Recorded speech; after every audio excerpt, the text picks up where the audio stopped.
my gosh. Oh my god. Oh my god. Oh my god. Guys. Oh my god, guys. Are you guys okay? Oh my god, It wasn't- so long. It's been an actual eternity. Are you guys good? I know, that was so long. I'm so sorry. Have you been drinking your water? I hope so. Are you hydrated? How much water did you drink today? How much water? How much water? Tell me now. Tell me. In the comments. Tell me. Did you have your doctor recommended dose of water today? Yeah. Did you? Yeah. I hope so. You better be taking care of yourself because like sometimes we can't be there I just know. like now, but we're so sorry. Oh my god. I can't take it. I missed you guys so much. Oh my god. Welcome back to As Told by ADHD. We're going to skip the usual intro because this is a part 2. And this is how we're going to do part 2s. Part 2. Famous dead people. So exciting. Yeah, I'm excited. Yeah, and we actually have a name for it. Usually we don't have the name until after the podcast, but Since it's a part 2. we have a name. Yeah. Famous dead people. Part 2. No, but The title is Famous Dead People. she Oh, the she title. stands out. Yeah. She stands out or whatever. She stands out or whatever. Part 2. Except for, are we talking about a she in part 2? Oh my god, are we? Oh my Are we? No. Let's find out. It's my turn. I'm so excited. Let's get it. No coin flip. Let's get it. No coin flip. Let's get it. No coin flip. I love this energy. Okay, go. Okay, so when you said that we were going to be doing famous dead people, I knew exactly who I was going to choose, and I was really, really excited. We're going to go back in time, too. You're not the only one, okay? I got the idea that we are just going to stay in late 1800s, early 1900s. I had a feeling you were going to be doing that, too, so I'm happy you did. Because we are going to be talking about someone in between the years of 1869 and 1916. Ooh. Just like you. We're right in that same little area, okay? And we're going to be World War One. Sorry. Yep, World War One and Russia. So. Same area. Almost, kind of, not really. Almost, kind of, sort of. Same war. Different sides, kind of. We don't know what side she's on, honestly. True. So, What if she's on no one's we are side? going to be... What if she's on what? No one's side. She's just on money's side. I don't think she was. I think she was on her side. Money. Yeah. Are you ready? Yes. We are going to dive into the life of Gregory Rasputin. I love this. I love it. Rah, Rasputin, lover of the Russia queen. So we are diving into the life of Gregory Rasputin, and most people know him, if you're not a history buff, most people know him from the animated movie Anastasia, where they took a version of him that was seen. It's not him. It's not what he actually was. He wasn't this evil mastermind who sold his soul and all of that nonsense. But He just wanted to fuck. That's all he wanted. He just wanted to fuck. he was depicted as the evil, like dead undead mystic in the animated movie Anastasia, which came out in about 1997, I want to say. Was it really that long ago? One of my favorite. Yeah. It was one of my all-time favorite movies growing up. I love that movie. I have the music box and everything. Crazy. Yeah, I love this movie. Loved it. 2 movies I loved my entire life. Anastasia and 3 Men and a Little Lady.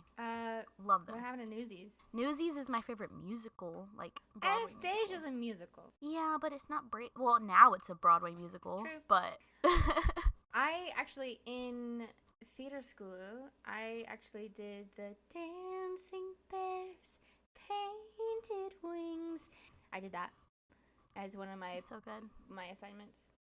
And it was really So fun because good. I got all my friends involved and we did like a waltzing number. It was fun. I wish I had it on video, but I don't. Oh.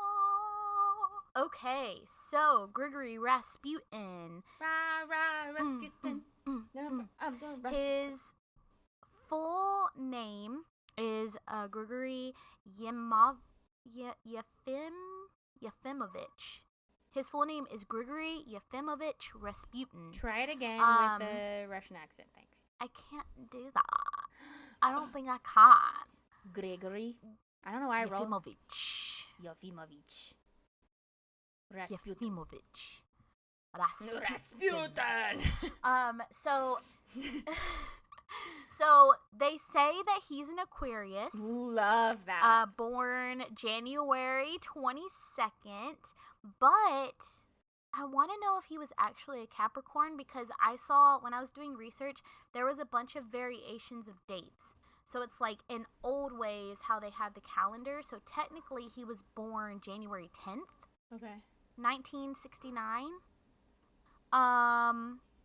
But in modern times it would be translated to January 22nd, 1869. He was born near, and bear with me, Pokrovskoye, near Uman, Siberia, is where the Russian Empire was. I tried to dive into his childhood a little bit. There's really not much at all. He was very much in the Orthodox Church. His whole family was. His father is named Efim, and his mother was named Anna. He had 7 siblings, and all we really know is that his father was an Orthodox Christian coachman, and they had him listed as a Orthodox Christian coachman and a peasant. What is that? I don't know why they... What is that? How do those correlate? I don't know I mean, why okay. they had him... Like, if you're on the poor side, like, that's... Well, no. What I'm saying is, like, I don't understand how being an Orthodox Christian relates to being a coachman. Because a coachman is, like, the person who drives the cart, like, the horses. So, how does that relate to being a... I don't know why they said it like that. I'm curious as to why they did that too. They love putting the word peasant around the Rasputin family's names. Well, like around that time, I feel like class divides were extremely like important in like starting from Alexander the Great all the way to like after, like what's the royal family at the time? Like in Russia? Yeah, but the one. Oh, the Tsars. Yeah. Well, no, that's their title, but like specifically, like they're emperors. Yeah. Well, that time period was like basically the Russian Revolution. You know, like that's the like where the lower class start to fight back. So from like way before Alexander the Great till now, like class divides were extremely important. Right. So that's probably why. And that makes sense, but it shows. I just was just like, oh, dang. Mm-hmm. Just say like this famous person in history. Let's just not forget that he was a peasant. Everybody, like you could say he was from, he's a peasant like in his life story, but they're just like they were this and a peasant. So yes, coachman and a peasant. It said that Gregory had, again, 7 siblings, which none of them survived adulthood. None of them. So he was the only one out of all 8 children to survive to adulthood, which is heartbreaking. They did say that he possibly had a sister. They weren't 100% sure if it was a sister that survived to adulthood, but they don't count her because there's no documentation that they were actually siblings. But I mean that makes sense too because of the fact that like it's extremely harsh climates and like and also like not a lot of like modern medicine. So I mean there is like a little bit of modern medicine, but like not for the lower class like that. Right. But they said that Gregory had a very sheltered, church-oriented lifestyle. There's just 2 facts that we know about him for sure from his childhood, and that is that at an early age, he was known to be a clairvoyant, and he also underwent religious conversion at 18. So I guess that's when they're just like, let's put this gift to use, you know? Like, this is something evil, but we can use this for good type thing. So. I love that for him. I don't know if I do. That sounds so scary. Not specifically the conversion part, but the clairvoyant part. Love it. Yeah. But he grew up to be known as a Russian faith healer. He was known to have vision, and he gained a lot of popularity with his prophecies. So people, he would travel a lot, so people would gravitate to him, but he also traveled a lot, sharing his insight, essentially. Do we know if this, like, catapulted him into, like, an upper class, or is he still considered a peasant? He's still considered a peasant. Rude! I know. So Even rude. though he ends up having a lot of power later on, but we'll get into that. Excited about that. So let's kind of get into a little bit of a timeline about Mr. Rasputin. Every time you say it, the song goes off in my head. I'm like, let's see. Hold on. Where is my... I wish Sushi was here and we could, like, tell her, and then she would have, like, fun little tidbits about it. That would be fun. Because I guarantee she knows a bunch about it. Dude, I want all of her input on this. Maybe we'll have, like, a follow-up episode and then have, like, guests on. Ooh. That'd be fun. So let's get in a little bit into his personal life and his legacy. In 1887, February 2nd, 1887, Rasputin got married to Praskovia Fedorovna. Let's not do that. I'm just gonna say her first and last name. On February 2nd, 1887, Rasputin got married to Praskovia Dubrovina. I love that. Is that good? Oh my god. Is that good? 10 out of 10. Would listen again. The healer and his wife had 2 sons. That's what he was labeled as. Again, he was a healer. What was he healing? He just did prophecies, right? We're gonna get into it. Okay. Just wait. We'll get into his history. He has his own little timeline, so it's very organized. Actually, I found it fairly easy, in order. It was fun. So, he has 2 sons, Dmitri and Varvara, and a daughter named Maria. And they all grew to be adults, do their own thing. He had more children later on. The wife had a very long life. She died at 70. So she was born in 1865. Well, that's uncommon back then, right? Mm-hmm. 1865, died in 1936. Rasputin and his wife were married from 1890-ish to 1916. So essentially, dates are kind of going to be a little bit messy just because because the translation. But they had a decent little marriage, and she lived a very, very long life for back then, doing her own thing. So let's get into his later life a little bit. In 1897, Gregory moved out of his home and lived in a monastery for a really long time. Brother Makery, a sage living near the monastery, inspired him to live a life of austerity. For people who don't know it, I totally know what it means, but for people who don't know it, can you say it? But I know what it means, but people don't, so tell. Yeah. So tell them. Austerity is the sternness or severity of manner or attitude. It's like stoicism? It's a very dominant personality trait. Like when you meet somebody and they're kind of very adamant on things. And that's how He was described. Yeah, it inspired. So this sage named Brother Makery inspired Rasputin to also be very bold. Be a very bold individual. And soon he became a religious ascetic and claimed to have seen Our Lady of Kazan, who is, to put in comparison, a form of like Mary, like Mother Mary. Okay. By 1900s, he had become well known as a wanderer, and also known as oh my gosh, I can't do it. Stranik. It's yes. Wait, it's just another word as like a that. What is that? He was also known as one, which is just another form of like a religious man, like a wanderer. Everything that he's doing, it had a name to it. And in 1903, he traveled to see the monastery of the caves in Ukraine. It's in the capital of Kiev.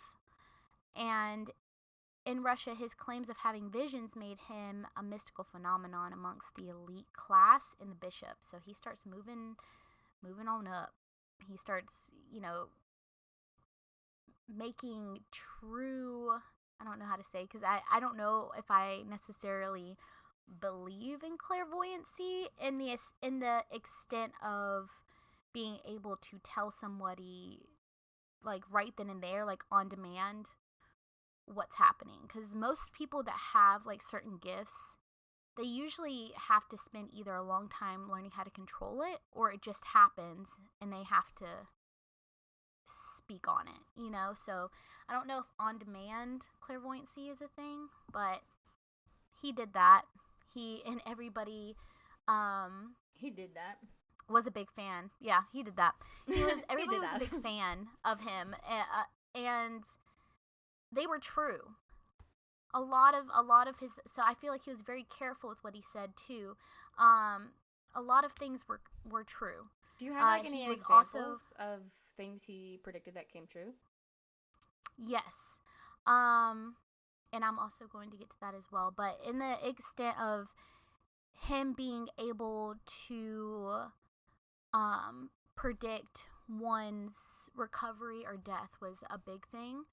He was a healer, so he was very in tune with medicine. He knew a lot about herbal medicine. He was very good with what's the word? Where was it? Well, listen, I feel like it's not hard to predict if someone's gonna heal or die, especially if you've been around so much sickness in your entire life. Then you can start like collecting data and being like, okay, well, this person had this exact same thing and they died pretty soon after, or this person recovered, or this or this or this.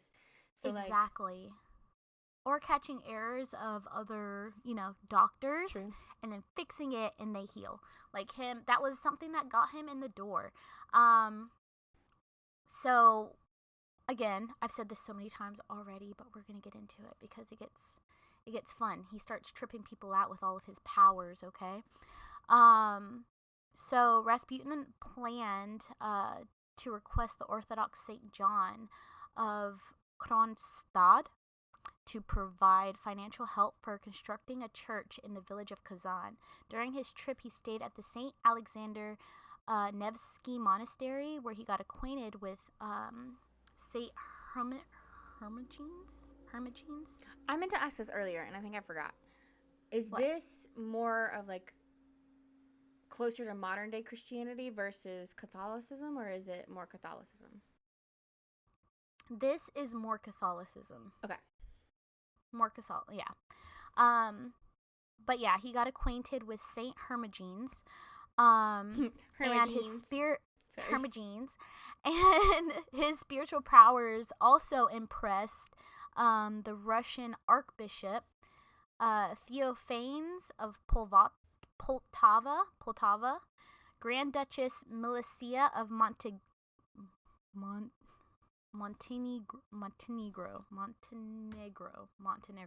That's what it is. That sounds familiar. Okay. I say that. His spiritual powers also impressed Russian Archbishop Theophanes of Poltava and Grand Duchess Milicia of Montenegro and Princess Anastasia. Ooh. So we're starting to, in 1905, the Grand Duchess Milicia introduced him to the Russian Tsar Nicholas II and Serena Alexandra. So this is where he starts to show very, very high up, very impressive people his powers. In 1906, he healed the future Prime Minister Pyotr Stolypin's daughter. She was injured in a bombing incident.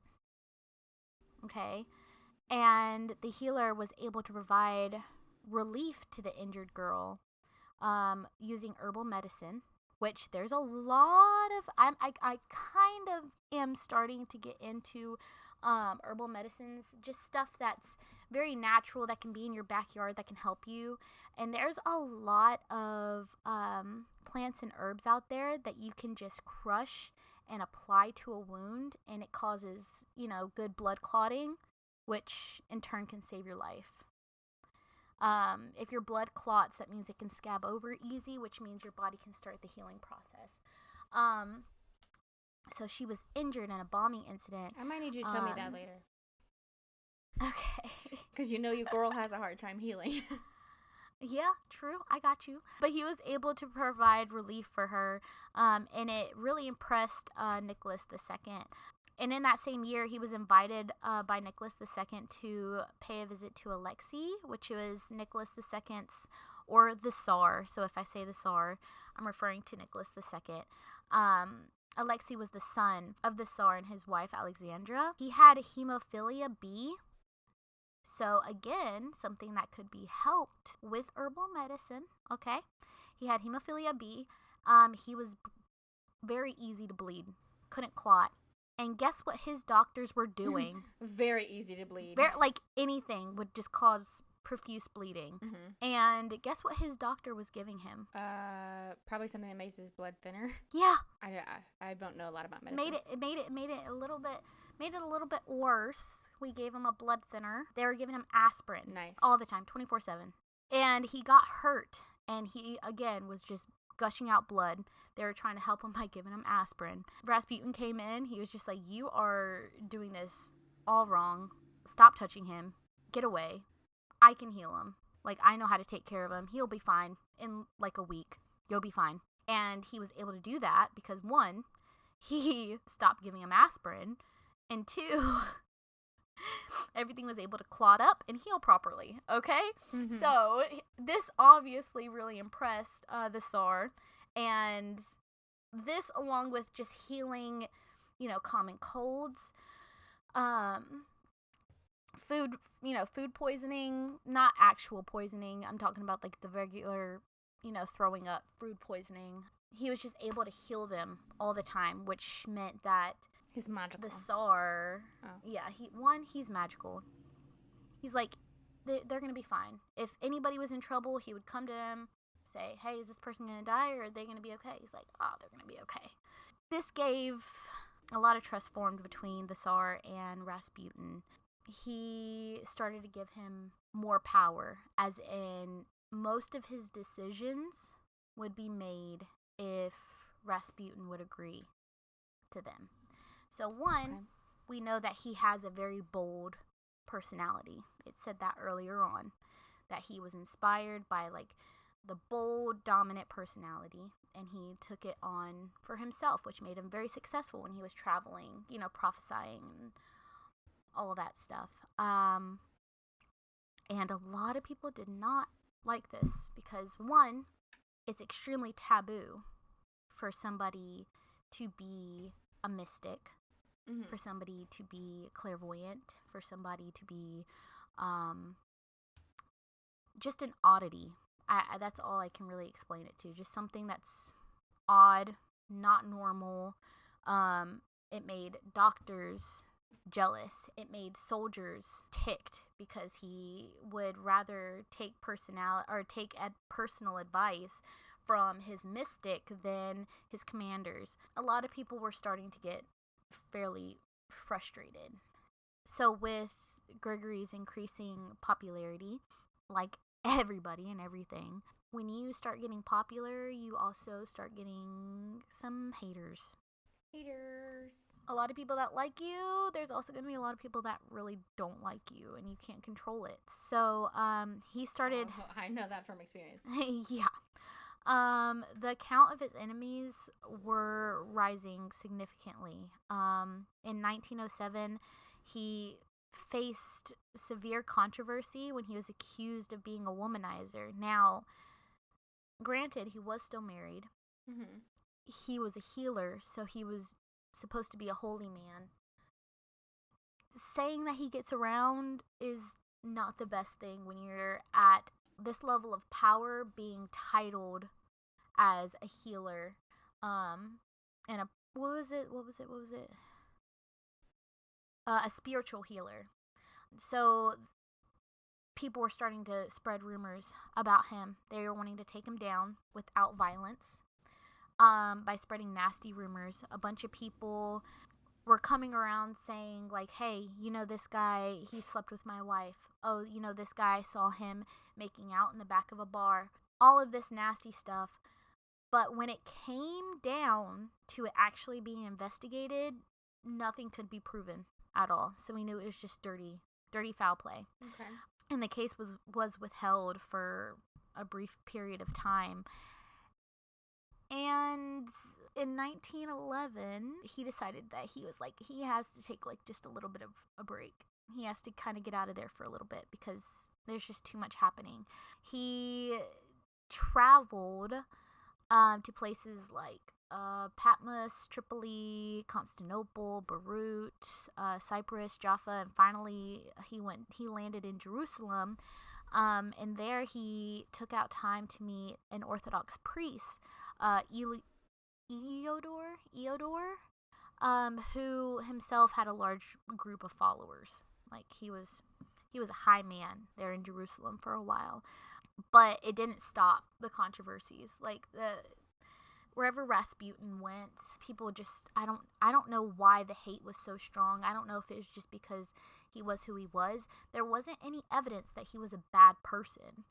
There's there's evidence of him having a very bold, dominant kind of like I'm great personality, but nothing ever said that he was evil, that he was doing like selling his soul, like how they depict in like Anastasia. There's no evidence that he was actually a really bad guy, but everywhere he went, people just hated him. Then the next year there was a whole nother round of controversy. So 1912, his acquaintances who were Orthodox priests, okay, we have Hermogenes and Eodor, accused of him having an intimate relationship with the Serena, which is the queen. Lover of the Russian queen. Sorry. Yeah. And they even, quote unquote, they even provided the Tsar with a set of letters written by Alexandra and her daughters as proof. It was dismissed because the Tsar, Nicholas II, trusted Rasputin literally with everything because he saved his kids, he saved his family multiple times, he saved his loved ones, he saved his staff. He was able to prophesy so many things. So the Tsar was just like, you guys are insane, stupid, jealous people. So he had that completely dismissed. He had complete faith in Rasputin.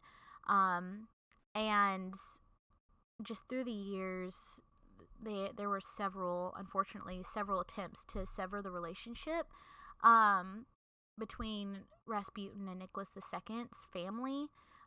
Again, it didn't work. That was his right-hand man, the person he trusted the most, the person who'd tell him literally what shoes to wear that day. And soon, the Tsar's son Alexei needed treatment again in 19 years. needed treatment once again in 1912 when Gregory was summoned by Alexandra, and the child experienced immediate relief again, though it took him almost a year to recover completely. I don't know what he was exactly sick with.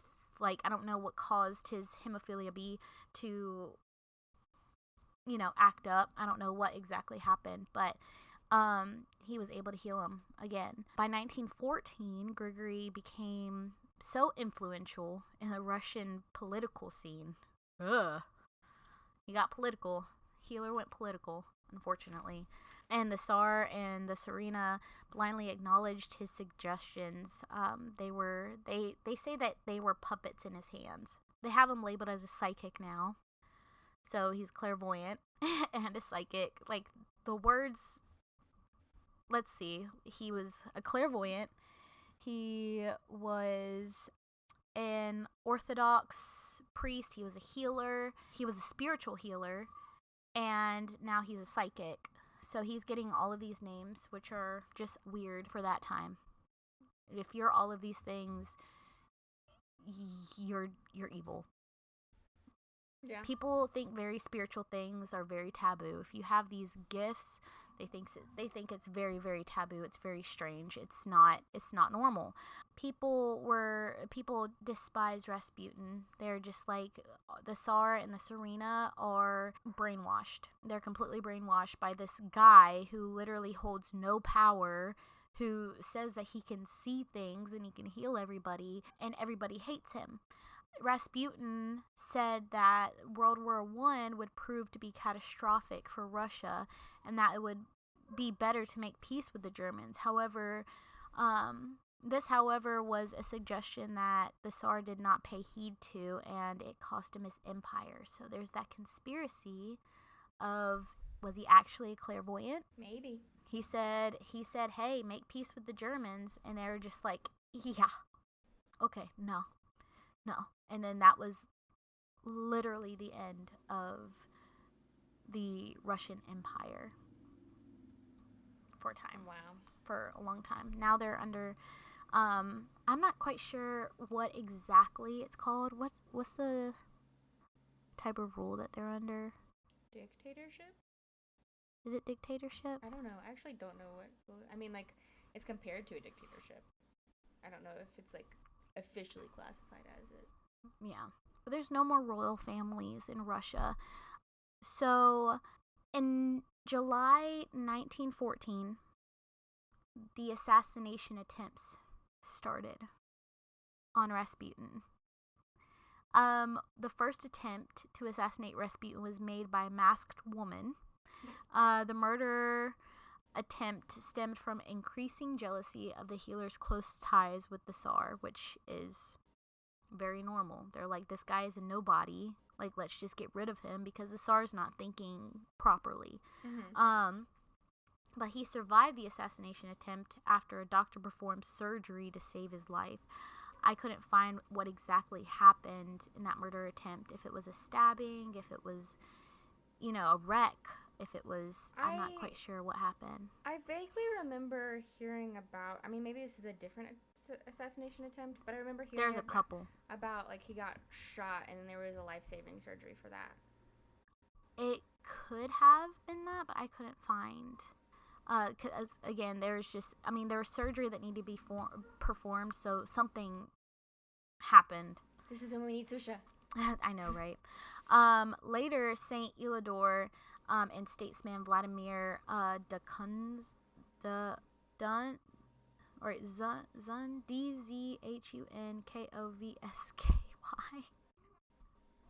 Susha! Susha! Help us! And I know, right? And statesman Vladimir, I can't pronounce his name, but it's spelled Dzhunkovsky,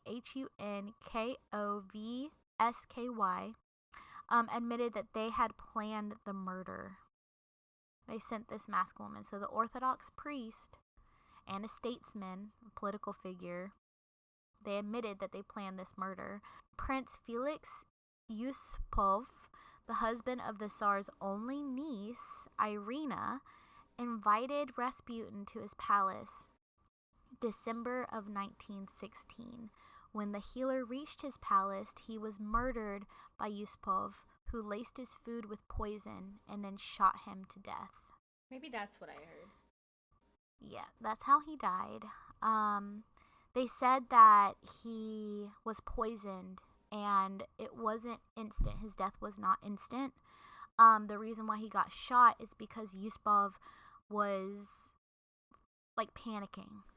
He thought that the healer was fighting for his life. He wasn't dying quickly. The poison was supposed to be a positive thing, which it probably could have if you would have just let it. But his death came a lot sooner. I say luckily because I don't know what poison feels like in the body. I do not want to know. Depends on which one it is. So put him out of his misery. Yeah, put him out of his misery. That's why he was shot, because he wasn't dying quick enough, and they say Yusupov was freaking out. Okay. So Grigory's mortal remains were interred at the Chesme Church near the Tsar's palace. The funeral was attended by the royal family and a few of their other friends. And shortly after, the Tsar abdicated the throne the year after, in 1917, and Grigory's body was exhumed and burned by a troop of soldiers, just for being an oddity. He was very smart. They kept referring him as a peasant, which means that he was really stupid. They say that he was illiterate, but they also say that he had advanced knowledge in a lot of spiritual healing and medicine. So I don't really know what to believe. I just think that there's some people who really like Rasputin, other people that just really don't like Rasputin. And I had to look on a couple different websites. Two of them I thought was funny. This one's funny. It's called thefamouspeople.com. And then Britannica.com. Oh, yeah. I forgot to do all my sources, but I had a lot of sources. Well, I mean, yeah, but those are the two mains that I use, because one depicts him as evil, or just not really evil, just a hot mess. And then one depicts him as just like, hey, this is the dude's history. He looks like a priest. To kind of put context on what he looks like, the dude looks like he would be a priest. He's scary, if I'm being honest. Like, if I saw him, I would go the opposite way.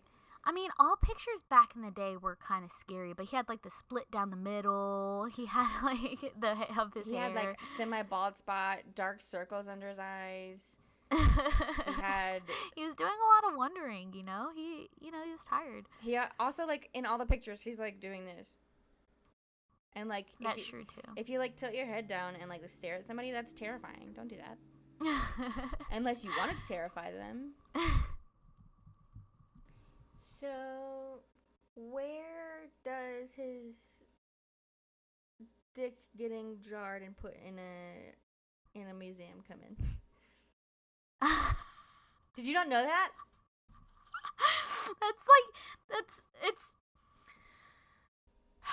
okay. I didn't think that was appropriate. I don't care. It's important to me. Well, I need to know how his dick got there. So there is word of his genitalia being on display. They're like his this title exactly is "Rasputin's dong is still on display 100 years after his death." Love it. But it says, since his death, it's stated that the famous Russian philosopher's genitalia has been handed down through the generations since his assassination in 1916. Many have claimed that the owner of Rasputin's genitalia in a jar is currently on display at a museum in St. Petersburg, Russia, which is where that's where he passed. It was called, I thought it was called the Penis Museum. I mean, it could be. It's just a penis museum in St. Petersburg, Russia. St. Petersburg. St. Petersburg. But back then, back then he died at 47 years old in Petrograd. Now it's called St. Petersburg, Russia. So some say it's unlikely to be. It's just an alleged penis. Okay. An alleged penis. It doesn't actually exist. It's not even there. It's like, is it? Like, how are you, unless they have DNA, like, how can they match? I've heard that it's a horse penis. I mean, it could be. That's why I didn't know if I wanted to really talk about it, because one, it's talking about genitalia. Two, it's like not fact either. But I feel like it's important to the story because he was the lover of the Russian queen, and if that is his penis, damn. Yeah. Because if you've seen it, have you looked at it? Yeah. No. Yeah. That's like as big as my forearm. That's like the size you want to get when you sell your soul to the devil. Which a lot of people say that he did. Maybe he did. Maybe he didn't. But they said it was unlikely to be his real. Sorry, go ahead. No, you go ahead. It's alleged that a maid came into possession of his member after his death, and that he could have been castrated by his assassin, which would be useful, but I don't really know why he would do that. Unless he loved the queen and wanted to be the queen's lover and was like, fuck you! Take your penis! I mean, there was another story that one of his consorts dismembered him after his autopsy. But, you know, whatever the story is, people claimed for years that the holy man's genitalia has been making rounds long after his death. Damn. Mm-mm. I know. No thanks. I'm good. But the story goes is that it popped up in Paris in 1920, where a group of Russian yeah. That is a world-traveled penis. Yeah. There was a group of Russian expatriates who were worshipping it as a fertility idol. After finding out about the strange cult, Maria Rasputin, which is his daughter, put a stop to it and demanded the member be returned back to its rightful spot between the monk's legs. I mean, honestly, I've never been in that position. I hope I never am. But, like, I'd probably do the same thing. I'd be like, you're all disgusting. That's my father's penis. Yeah. Stop. Yeah. But it says in 1994, Dr. Michael Augustine acquired the penis after purchasing some of Rasputin's belongings from a Russian doctor who had collaborated with Maria on a hagiography, What's that? and had inherited some of her belongings after her death in 1977, which his genitalia was a part of. What's a hagiography? Hagiography is... It's a biography that idolizes its subject. So she wrote a book on her father's life. Yeah. Okay. I thought it was just gonna be on the penis. I was like, ma'am, you are too obsessed. She wrote a book about her father. Pretty fair. much, because everybody hated him. So she wanted to just get his whole story out there. Right.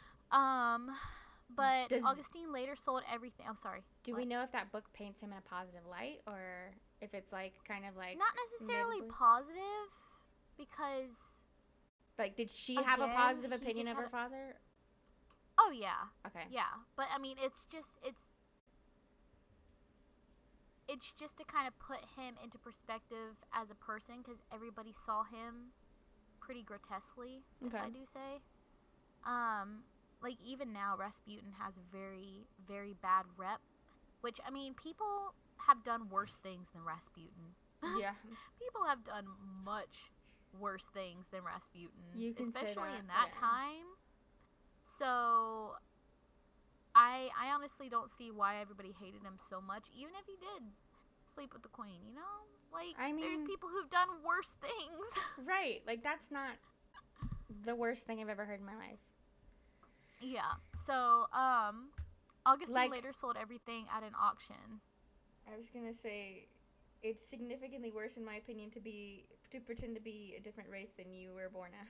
So. Yeah.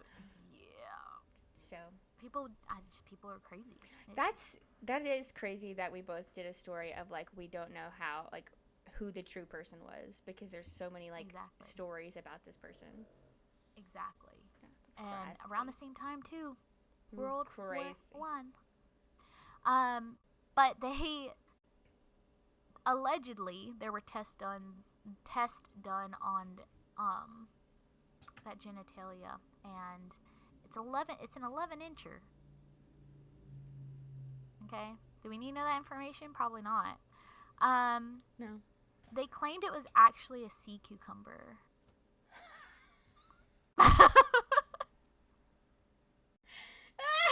And if you've never seen a sea cucumber, hairy? I mean, sea cucumbers are weird. Look up sea cucumbers. There's so many different types. They're weird looking. And there is a lot of documented museum artifacts were created. Remember like what is that oddities museum that had like strange creatures, and come to find out that they were just made. They were just made by somebody. Mm-hmm.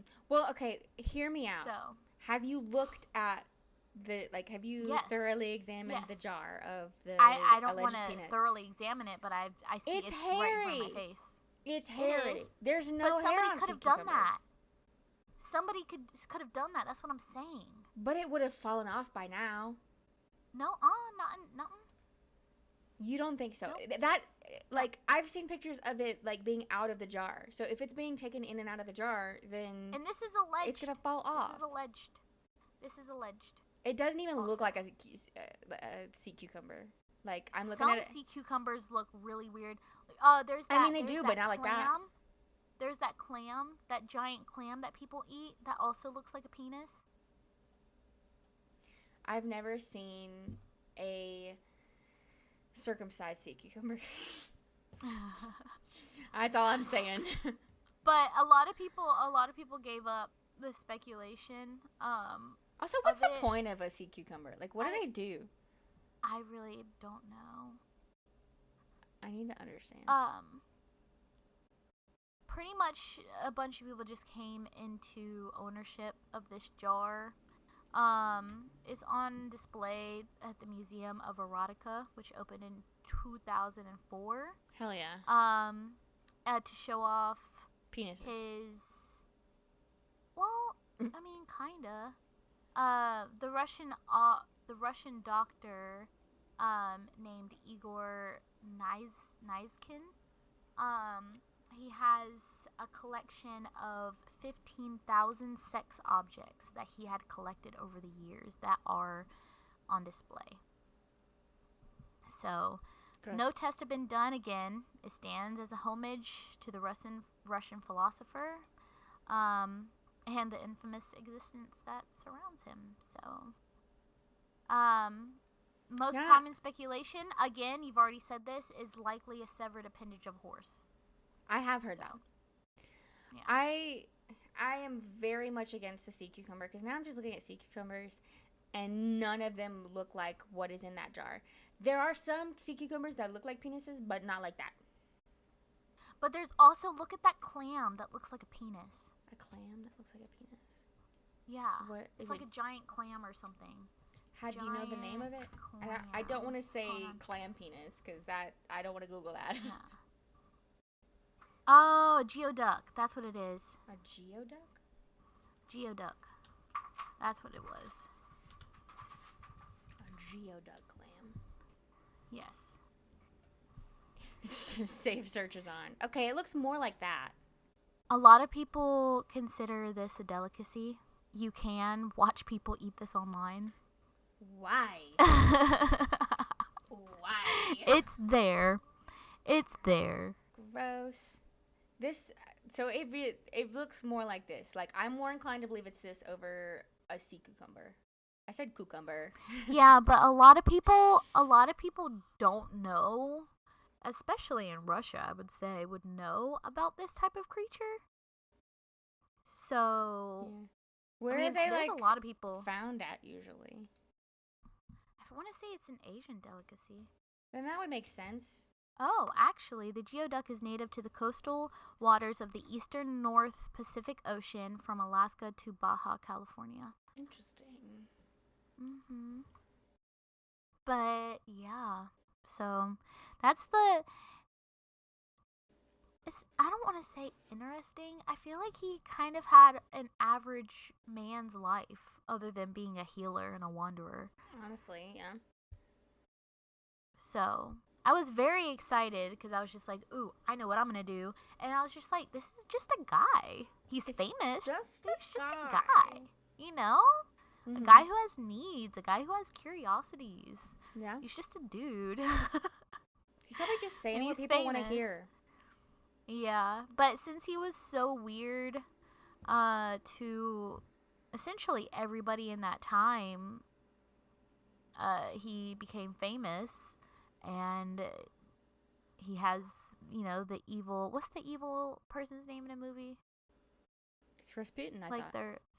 No, it's like a protagonist. What is it? Antagonist. Antagonist.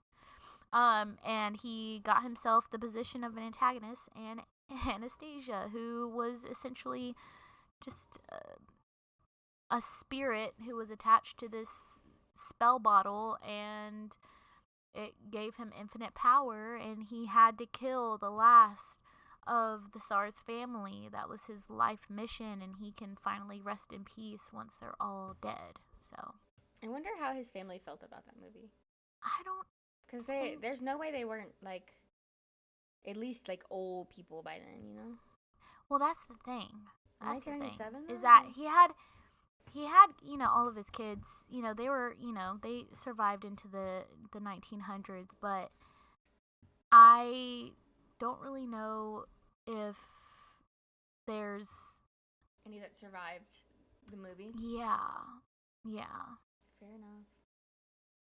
And I don't know if they know, like, people know. I mean, unless they did their genealogy. Yeah. They would know that they're related to Gregory Rasputin, but I don't really... Well, I mean, if his kids had kids, then there has to be... Exactly. Like, they have to know. And there were 6 of them. He had 6 kids. Yeah, he definitely has grandchildren. There's no way. But the only person that really stand for their father seems like it was his daughter, Maria. Yeah. So, I mean, maybe he was... I don't know if everybody else thinks that he was... Yeah, everybody else probably thinks that he was just this terrible guy. And honestly, he could have been a terrible guy. Probably in the terms of his attitude and his opinions and his outlooks and his beliefs, all that kind of stuff. Because, I mean, some religious people, they're really intense. Yeah. But I don't think that he was like a Satanist. And that's what I kind of thought I was going to be getting into. Which is not a bad thing, because there's people who are Satanists, but it's just, I thought that it was going to get juicy. Yeah. Like, ooh, he did this, he did that, he did this, He's a sneaky, sly little guy. Yeah. He wasn't little at all. He put people to sleep Wasn't with his magical herbal medicine so he could sneak to the wife's room, Like... Wasn't he, like, 6'5" or something? He was really tall, yeah. Mm-hmm. He was really, really tall. Tall, skinny... dark hair, very pale, very scared. I mean, he was intimidating. Yeah. He was a very intimidating. With his dark circles and on top of staring at people like this. That's probably why. It's because he's always looking down. Yeah, and on top of that, being a psychic and a healer, clairvoyant. I mean, maybe. But yeah, got into Gregory Rasputin. And now he's dead. Yeah. And so is Matahari.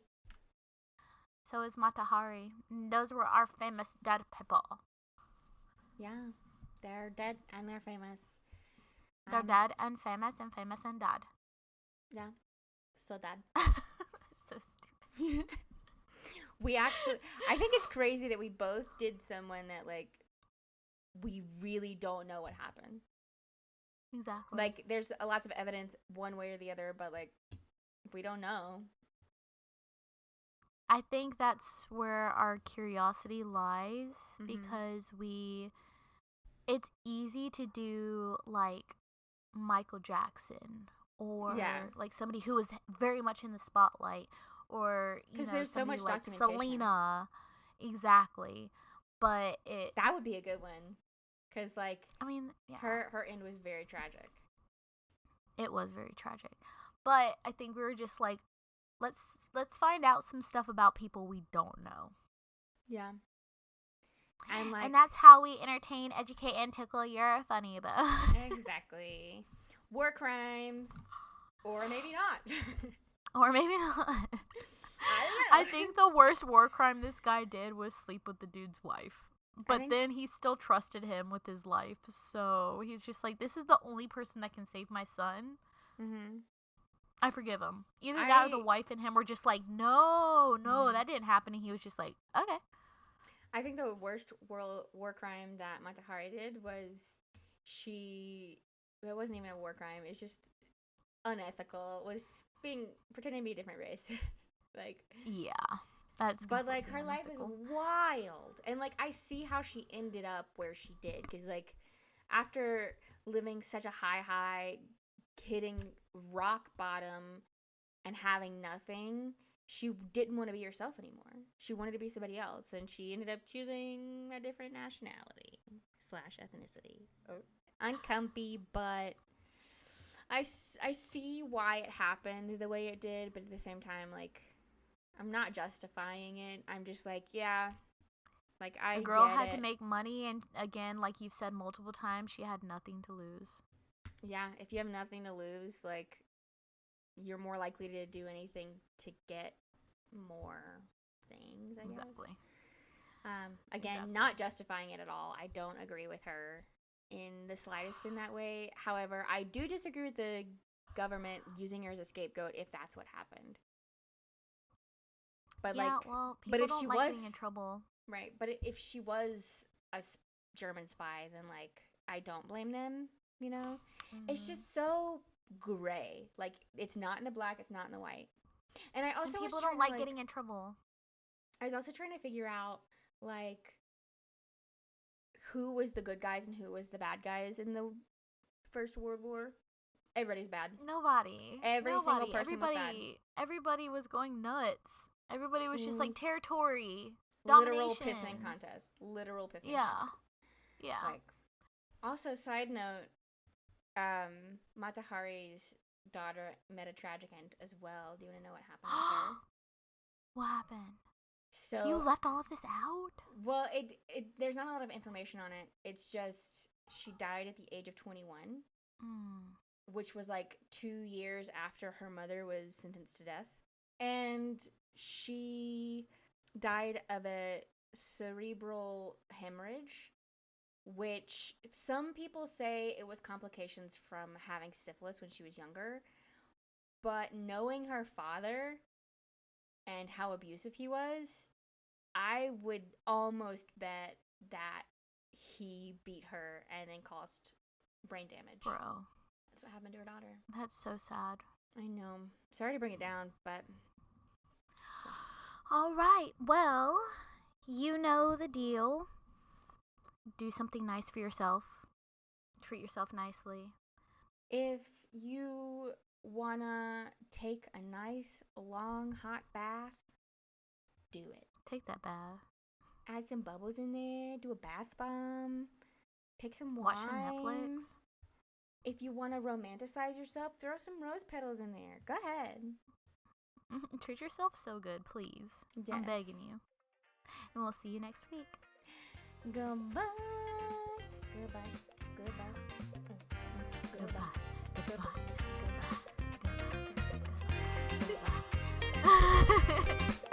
Okay, bye.